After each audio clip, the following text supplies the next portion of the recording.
Dear students, Assalamu alaikum and welcome to a social science class.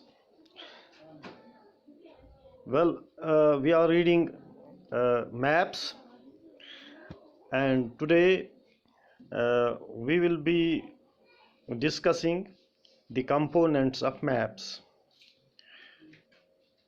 Well, dear students, there are three components of maps. That is distance, direction, and symbol. So distance, direction, and symbol, these are the three components of maps. Now we will discuss all the three components one by one. First of all, distance. Dear students, maps are drawings which produce the entire world or a part of it to fit on a sheet of paper. Or we can say maps are drawn to reduced scales. But this reduction is done very carefully so that the distance between the places is real. It can only be possible when a small distance on a paper represents a large distance on the ground. प्यारे बच्चों, जो maps होते हैं, इस maps के तीन अहम components या तीन अहम जुज होते हैं. ये होते हैं डिस्टेंस, डायरेक्शन और सिंबल. तो सबसे पहले जब हम डिस्टेंस की बात करते हैं तो हम देखते हैं कि ये जो मैप्स होते हैं ये ड्रा किए जाते हैं वर्ल्ड को दिखाने के लिए या किसी हिस्से को दिखाने के लिए. ज़मीन के किसी खित्ते या किसी हिस्से, छोटे या बड़े हिस्से को पेपर पर ड्रा किया जाता है, वो दिखाया जाता है, रिप्रेजेंट किया जाता है. तो ये जो मैप्स होते हैं ये स्केल्स के लिहाज से रिड्यूस किए जाते हैं. यानी जो असली स्ट्रक्चर होता है उसको स्केल के हिसाब से रिड्यूस करके पेपर पे ड्रा किया जाता है. लेकिन ये जो रिडक्शन होती है स्केल की, तो ये रिडक्शन जो होती है डिस्टेंस की, बहुत एहतियात के साथ केयरफुली की जाती है. ठीक है, ताकि ये जो डिस्टेंस है इसको अच्छे तरीके से, सही तरीके से दिखाया जा सके. अब ये जो डिस्टेंस होता है, this reduction of the scale, it is done very carefully so that the distance between the places is real. It can only be possible when a small distance on paper represents a large distance on the ground. ये तभी मुमकिन हो सकता है कि जब जो small distance होता है जो हम पेपर पर ड्रा करते हैं वो एक बड़े डिस्टेंस को जो रियल ग्राउंड पे होता है उसको रिप्रेजेंट करता हो. Therefore, a scale is chosen for this purpose. तो इस मकसद को हासिल करने के लिए हम एक स्केल को चूज करते हैं. अब स्केल क्या होता है? Scale is the ratio between the actual distance on the ground and the distance shown on the map. ये एक रेशियो होता है. स्केल एक रेशियो होता है जो ग्राउंड पे एक्चुअल डिस्टेंस होता है और जो पेपर पर डिस्टेंस दिखाया जाता है. इन दो डिस्टेंसेस के बीच में एक रेशियो जो होता है उसे हम स्केल कहते हैं. For example, the distance between your school and your home is 10 kilometre. If you show this 10 kilometer distance by 2 centimeter on a map, it means 1 centimeter on the map will show 5 kilometer on the ground.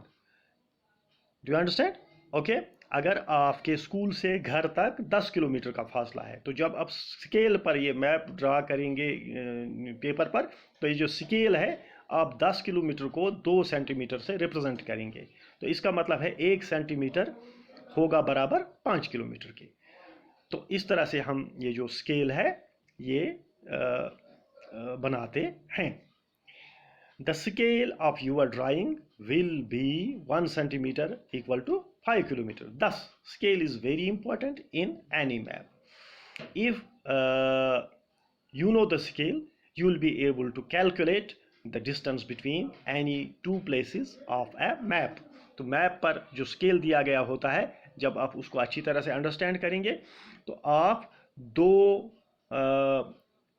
जगहों के बीच में जो distance होगा उसको आप अच्छी तरह से कैलकुलेट कर सकते हैं. When large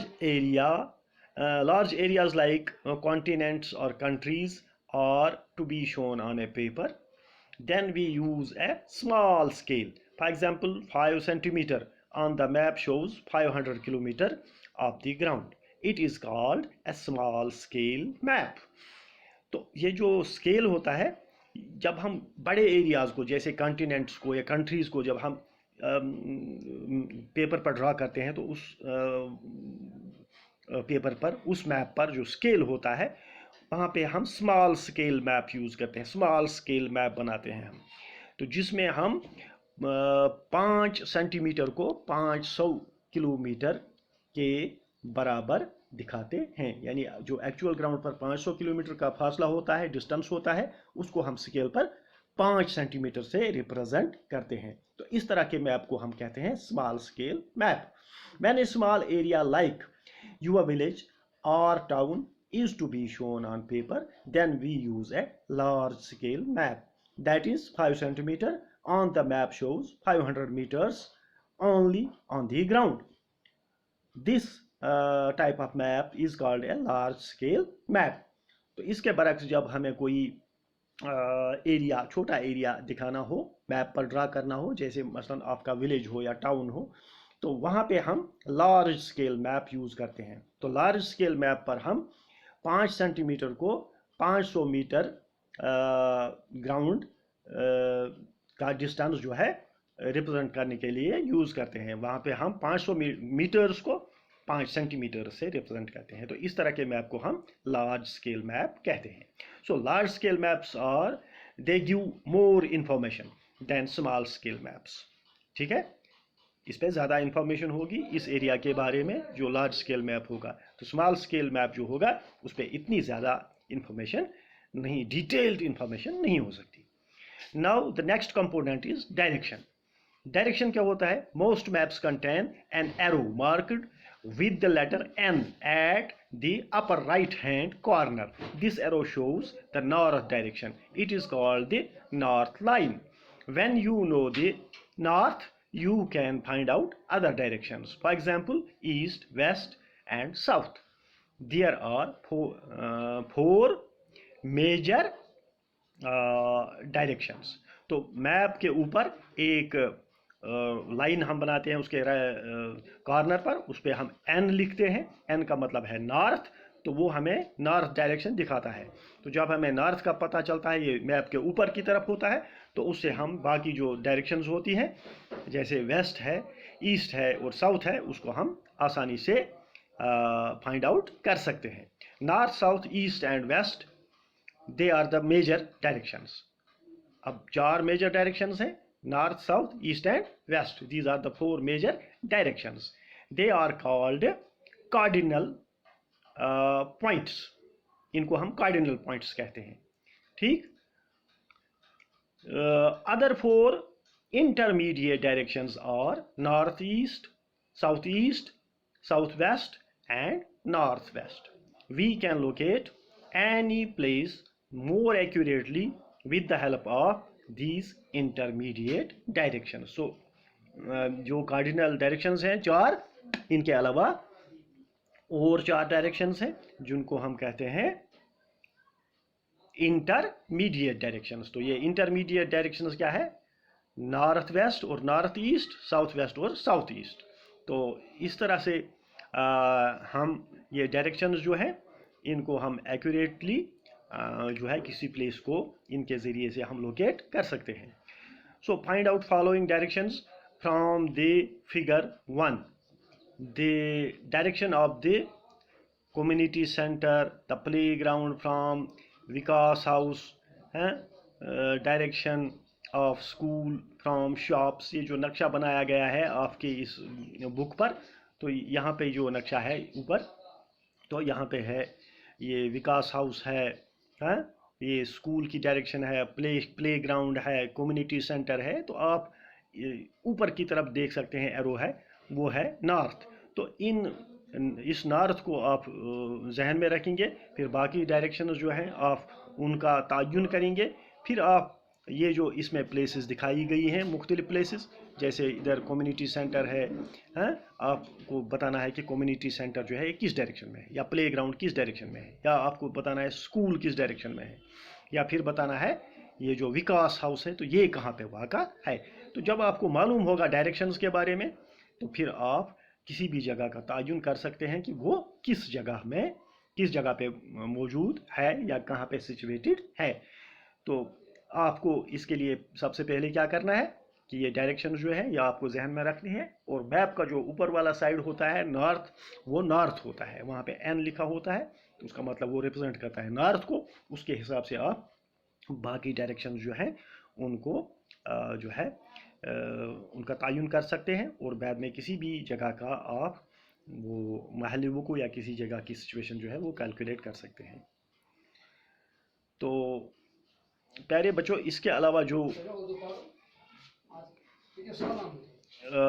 एक और चीज़ है, ये सिंबल्स होते हैं इसमें, मैप्स में सिंबल्स होते हैं। Symbol is the third important component of A map. It's not possible to draw on a map the actual shape and size of different features such as buildings, roads, bridges, trees, railway lines, or a well. So they are shown by using certain letters, shades, colors, pictures, and lines. These symbols give a lot of information in a limited space. With the use of these symbols, maps can be drawn easily and are simple to read. Even if you don't know the language of an area and therefore cannot ask someone for directions, you can collect information from maps with the help of these symbols. Maps have a universal language that can be understood by all. There is an international agreement regarding the use of these symbols. These are called conventional symbols. So that's about the components of the map. I hope you enjoy it. Thank you very much. Take care and goodbye.